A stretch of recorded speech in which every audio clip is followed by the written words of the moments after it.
What's going on, everybody? Just wanted to get on here for a little bit and talk about this last game that the 49ers just had, and then we're going to preview the Cleveland Browns game, which should be really interesting because the weather is going to be a factor for sure in that one. And so I just wanted to get on, though, for a little bit and talk about something that I haven't heard too often in this whole situation with the 3 picks and what Brock is doing, how healthy he is, all that kind of stuff. I don't want to delve too much into the health thing because in terms of his playability health, he's out there.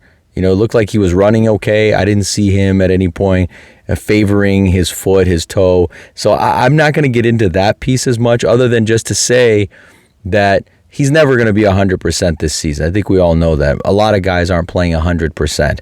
So to me, I don't want to look at that piece as an excuse or as a reason for some of the throws being behind or being late. I think, if anything, one of the things I saw somebody say, and I definitely agree with this narrative, is that coming back from an injury, especially one where you can't really plant your foot and push off and do the things you're accustomed to doing, that will make you a little bit hesitant. I'm not saying he's out there playing with fear. That's not what I'm saying. What I'm saying is that without thinking about it so unconsciously, he may just not want to go full bore on that foot when the throws are there for him to push off. That said, I also just think that his mechanics are what they are, and they're not that different, I feel like, from what I'm used to seeing in the past or remember seeing him even when he was at his best 100%. I think he does need timing. We know one thing we know about Brock is that timing and throwing with anticipation are strengths of his. He's not a guy that can simply hitch, and then the guy comes open, he throws the ball because he's throwing it 60, 70 miles an hour and they can just catch it. He's going to be throwing it about the average speed. Once in a while, he may be able to gun it on shorter throws, maybe intermediate to shorter throws. But in general, he has a solid arm, but he doesn't have an amazing arm. We all know that. I mean, even if you're a huge supporter of Brock, you know that he's not going to be able to just simply, and keep in mind, I say that, even the great quarterbacks with great arms, it's the NFL. Windows close very, very quickly. So timing matters even if you have a great arm. So when you don't have an amazing arm, and you just have an okay arm, the timing becomes that much more of a split second. You're completing a pass for 20 yards or it's getting intercepted. Best case scenario, gets tipped and batted to the ground, right? It doesn't get tipped up in the air, but it just gets tipped or overthrown and goes out of bounds, all those kind of things. It's just an incompletion. That's best case scenario. But when you throw behind guys to a secondary that has a guy like J.C. Horn, and we'll get into that later, because I think that's been a big part about this that isn't being talked about, whether locally or nationally, the fact that that dude is a great cornerback. And so he's going to make his plays, and he made the plays when they were there to be made, and he was also a big part of why those turnovers happened, especially the third one. And we'll get into that later. But just talking about Brock, one of the best breakdowns that I saw after just listening and watching to as much as I could the last couple of days about those interceptions, mostly bad in terms of Brock was really bad. He threw a bad ball. He was late. Ball was behind the guy. It was potentially he's still not feeling well, and so he can't drive the ball. All those narratives have kind of perked back up since, the Jaguars game, I want to say. So what is that? Week 4, something like that. So that is all I've been hearing, but I haven't heard something that I saw from Kurt Warner, and he went on his channel, QB Confidential. And by the way, I'm not getting anything for basically sponsoring it. I'm basically saying, though, that's where I watched the video breakdown and analysis. That was the best one that I saw of what really went down in terms of, yes, it's always the quarterback's fault. And if you've heard any Steve Young interview, he'll tell you, it was in my hands and now it's in their hands. It's my fault, right? The quarterback will always say, at least the good ones, the leaders, like Brock, it was me. I need to be better. I need to make a better throw. No question. And he did in all 3 throws, by the way, but to varying degrees on that stuff. So let's just go over it one by one. The first one was one where it was definitely behind Juwan. No question. It was late. It was behind him. If he throws that on time, it's a completion. Now, the other thing I think that the good part of, or sorry, the good critique of what could have been better is what could Brock have done better in that situation? You're kind of backed up. I think we started on our own 16-yard line on that drive. You're backed up. When he throws that ball, his feet are somewhere near the goal line. So he's trying to make kind of a deeper throw, not too deep, but like a deep intermediate throw into that 25 to 35 yard zone, and he's throwing from basically his own goal line. So that's not an easy throw. He's also throwing it. He's trying to throw it with timing, with anticipation. He's got to throw over some people. He needs to throw it so that his guy can catch it, and basically he's just going to get hit and go down. That there's not a lot of space there. There's not a lot of time or space for him to hitch too much or for him to wait. Once that cut is made by Jawan, which was made right around the 29, 30 yard line, and he's supposed to cut and almost come in perpendicularly. There we go. We're getting geometry in this show as well. Just cut and just come straight back towards the seam. That's not what he did, though. That's not to say this was on Jawan. It's not that. It's a confluence of events. It's a combination of things. Quarterback is always the most at fault, but sometimes there are things that happen within a play that can be a little more crisp, can be a little tightened up. So in that regard, I just wish that Jawan had helped Brock a little bit more. And that's something that Kurt talked about on his channel, which was he could have come in and just come straight down instead of veered. If you watch, Jawan kind of veers a little bit away, going 32, 33 yard line, and that gives time for I think that first one was also J.C. Horn. J.C. Horn comes in, undercuts it, interception. If he comes across straight, he comes in straight, he's still going to be in front of JC for at least a step, maybe a step and a half. And then he can also work his way back a little bit. Not too much, but he can work his way back. And that was something Kurt talked about, that back in his days, Torrey Holt did that, where they would cut and then they'd kind of work their way back a little bit. I thought that was really cool to hear from a guy. Again, he's a Hall of Famer, and these guys are professionals. And it was something, interestingly enough, it was something that I kind of noticed watching it back. Not the all the technical stuff that, again, the Hall of Famer mentioned, but just the veering. I was like, I wonder if Jawan's supposed to veer on that instead of just cut straight, and cut in. And sure enough, that was something he mentioned when he said, yeah, he kind of veered a little bit, So that ball was behind. It definitely needs to be better, but the receiver also can help out a little bit more. So that was the first one. The second one, 100%, is more completely on Brock and the throw and the execution of the throw. By the way, I agreed with Kyle that I didn't have an issue with Brock pushing it. The issue, and people are right to say, is situationally, where you are on the field, those things, that's a big risk. But if you get that chunk, that's a really great reward too. And this is another one of those situations. You're driving, you're going towards the red zone. You could complete, you could run for it. He had about 10, 15 yards of green grass in front of him, which he might have known, he might not have known. Probably had an idea, but he probably didn't know he was that open to take 10 or 15 yards right after he had just scampered for probably about 10 or 12 yards the play prior to that. He also has George for like a quick little dump off, and then George can take it 10 to 15 yards minimum before he gets tackled. So that's just situational stuff. If you want to just continue to matriculate it down the field, like they used to say, matriculate the ball down the field, right? Those old NFL Films videos.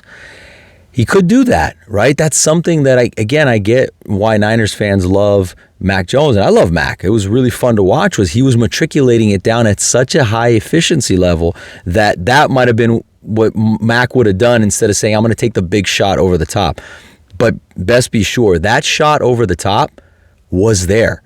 It was there. Watch that video, and you see the cut that Ricky makes. He's clearly ahead of his guy. He'll beat him by 1 to 2 yards, maybe 3 or 4 yards easily.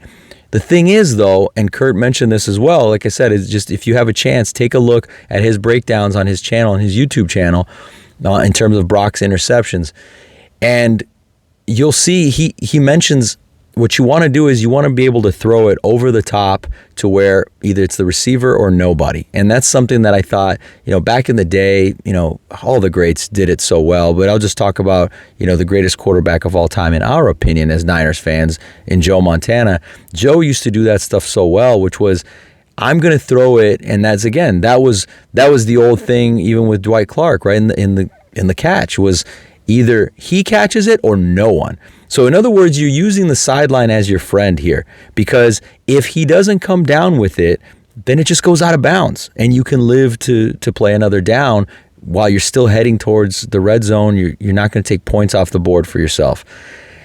In the moment, it was a tough play because you're running and throwing the ball. He didn't have his feet set. So that's tough regardless of if you have a howitzer for an arm or it's just an okay, solid arm like Brock has.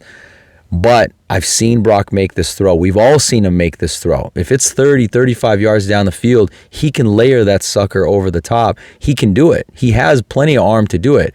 This one just sailed on him. This one absolutely sailed on him.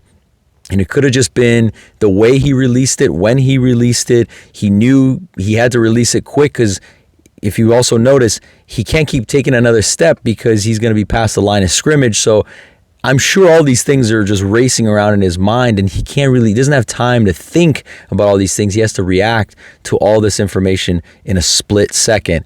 But to me, the moment I saw it, he's got to throw it beyond the goal line, and it landed around the goal line. If he throws it to about the 9, so there's a 49ers, the entire painting in the end zone. If he throws it to the 9, which is to his left, so leading Ricky more towards his left, instead of it just floats straight up in the air and comes down like a balloon at the goal line. That was such an easy interception from Mike Jackson. That one 100%. There's really not much that Ricky could do. It's all on Brock to make a better throw and make one where, again, it's not like it's an arm strength thing. It's just he's got to make a throw that's better. He's got to aim it to a better spot than what he did. And maybe he was trying to, it just didn't work out. He's on the run, and it fluttered up there for any number of reasons, and people can speculate as to why that happened. But that one, I thought, man, if he throws that sucker to the corner pylon, like I said, close to where the 49 and the 9 on the painted part of the end zone is, that's a touchdown. It's a touchdown. I mean, Ricky's got him. Again, it's a big play. You don't have to make the big play.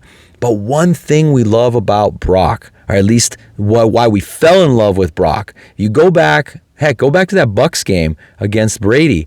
He wasn't taking the dinky and dunk stuff. He was going over the top. He hit McCaffrey over the top to the pylon. He hit Ayuk, which was an underthrow. It was a huge underthrow. But again, that coverage was so badly busted that Ayuk just caught it near the goal line and walked in. So Brock pushes the ball, whether or not he gets it there on time or not. He's known for pushing it, and it's worked. It's worked several times. But when it doesn't work, and when your secondary plays it really well, which is what the Panthers secondary did, of all the critique they got, that secondary played their asses off. They did a great job of anticipating themselves, making anticipatory plays, and that third interception more than any of the others. Man, I watched that thing, and again, I was watching it back on that overhead view on Kurt's channel, as well as just in general, and he ran across the entire field.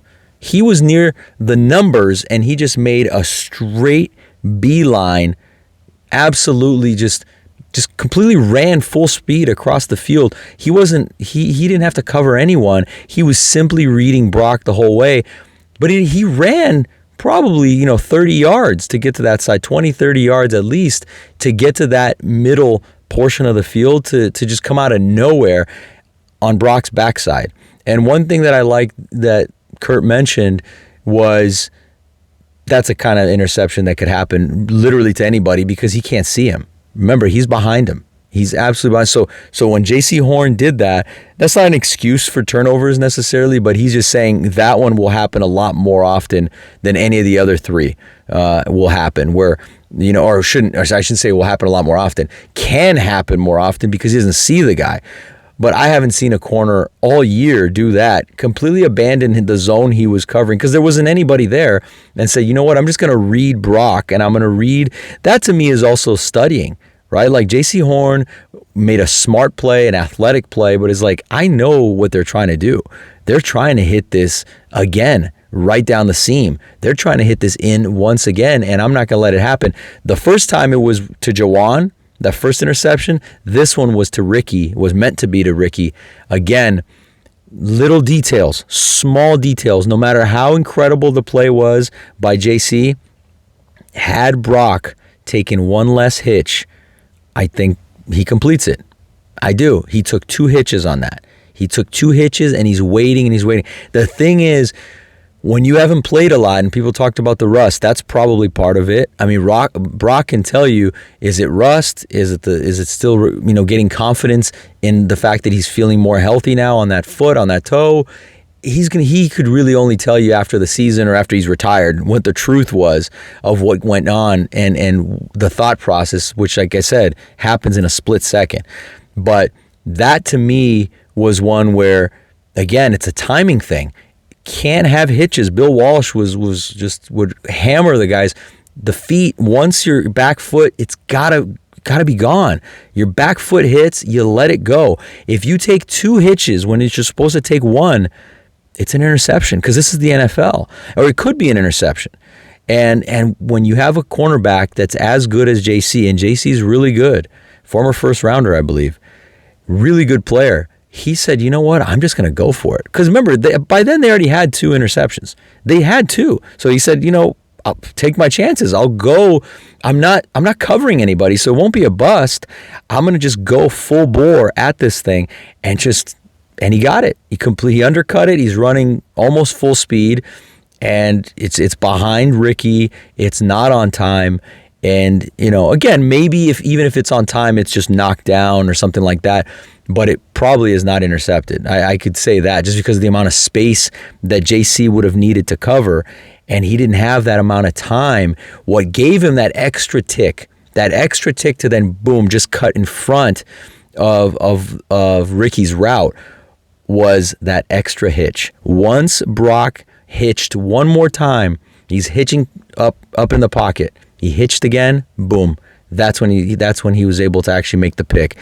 So I think that's about as much as I want to say on it. I didn't want to keep going on and on about this, because at the end of the day, as much as it was ugly and the defense was beautiful. I mean, Jair Brown, Tig, man, holy smokes, that's the game you want to have to let everyone know, hey, I'm still here. I'm a former second round pick, third round pick, and so great game for him. Happy for him. Hope he can continue this going forward, because they've been using him as a big nickel a lot. And I really like when guys are allowed to play the position they came in to play with. And I get it. We've had a ton of injuries, but he would tell you, I can make plays on the ball as a safety. And he showed it. He absolutely showed it. Now, again, as much as they have some weapons with Carolina, they also have limitations. They also have a very young quarterback. So it was one of those things that it was a week where there were going to be some opportunities like that. But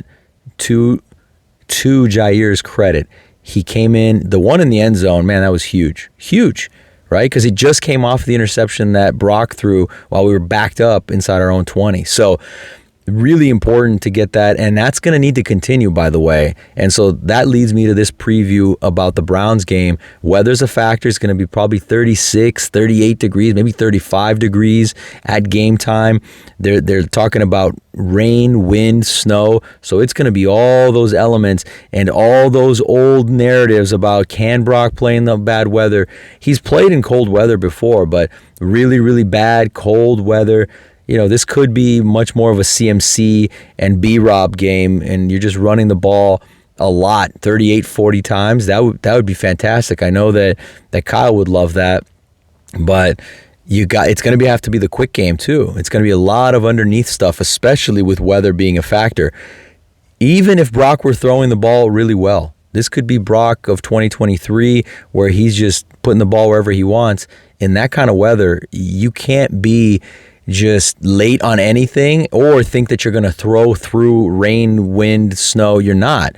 right? That's not how he's built in any way, shape, or form. And we've seen guys with elite arms. I mean, Matthew Stafford had an awful game last year in the monsoon game.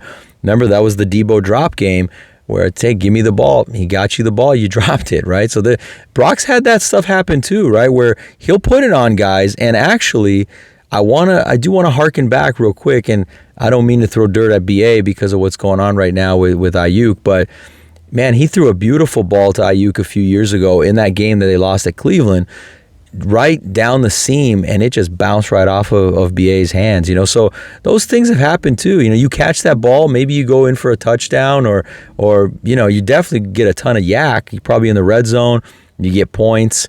You never know, in these games that are decided by 7 points, 6 points, or a field goal, right? As we know. So that's going to be another factor. You have a backup kicker coming in. I mean, I love the job special teams has done all year. Sky Moore, man, what can you say about Sky? What a great pickup that ended up being. Obviously, everyone's talking about Saleh as a great pickup. I think George Kittle called him the best free agent pickup that we made was Robert Saleh. But right behind him in the coaching ranks has got to be Brent Boyer. Holy smokes, man. Those coverage units are tight, and everything now is buttoned up. We don't see huge runs very often anymore from the other team. So it's been fun to watch. And then Sky Moore, man, it seems like every week now you're at the 35, 40, 45-yard line. You're getting the ball almost at midfield. So he's doing his thing. It sucks not to have Eddie Money. But, Matt Gay, man, get in there and continue to kick it straight. And hopefully you won't have to kick too many in that wind, snow, and sleet, and whatever the heck we're going to see in Cleveland. But it's going to be cold. It'll be a 10 a.m. game for us here on the West Coast, but that's going to be an interesting game. I mean, the 49ers have not won in Cleveland since 1984, so I don't put that out there to jinx the Browns. Yes, I do. I absolutely want to jinx the Browns and get this victory, guys, because I've been, online and in different chats or whatever, and I've mentioned this before, but I really think the local guys are probably saying we need to get to 10 wins, even maybe nationally. They're saying, hey, you get to 10 wins, you'll get the wild card. I want to get to 11. I really want to get to 11 wins. I want to get to 11 wins so that you can, and maybe get there before week 18 when you're going to play in the saloon font black alternate jerseys. It's going to be a sweet look, in that last game against the Seahawks. But I don't want that game to be so meaningful. I mean, maybe some folks do. They want the drama. I'd rather be at 11 wins by that point. So if you can get this win, we were talking about the Panthers game being huge. This game is huge because you get this game in a place that you rarely win. It's been, 84. I wasn't born yet. I'll be really honest with you guys. That was a couple years before I was born. So 40 years. We're talking about 41 years, right? You get this win, and now you're looking at it, and you're 9-4 going into the bye. You regroup, and I just need 2 more victories. I need 2 more to guarantee a spot. I'm good. Because 11, I don't think anyone's getting to 11. And the teams that are getting to 11, even if it's, let's say it's the Seahawks, you have the tiebreaker on them. I don't see the Bucks getting to 11. Crazier things have happened, but the Bucks, have been sliding back right now. They've got injuries. Apparently they got some good news on Baker and that shoulder, so we'll see. But I mean, let's say you and Seattle are both at 11. We got the tiebreaker because we've beaten them once already, right? So right now we have the tiebreaker. So then maybe that Week 18 game comes into play again in terms of tiebreak scenarios. But if you're already at 11, right? If we're already at 11 and they're still at 10 wins going into that last game, that's us, right? That's what we want. So I think we're in a really good spot still, but we definitely want to take this one and find a way to win ugly again. It does not have to be pretty. Nobody cares about style points right now. Get to 9-4, get to the bye week, and then we shall see in the tournament. So thank you, everybody. Thank you so much for following the channel, this brand new channel, and we'll keep trying to pump out as many of these as we can. Excited. Have a safe, happy Thanksgiving, Turkey Day break. Enjoy that time. And enjoy. We got a Black Friday game coming up, and we've got also the game tomorrow. We got, what is it, the Cowboys and Chiefs, and so hopefully they tie, right? Something like that would be, something odd like that, because we don't want neither one of those guys to win. But enjoy the games, enjoy time with your family, and I will see you next time. Take care, faithful.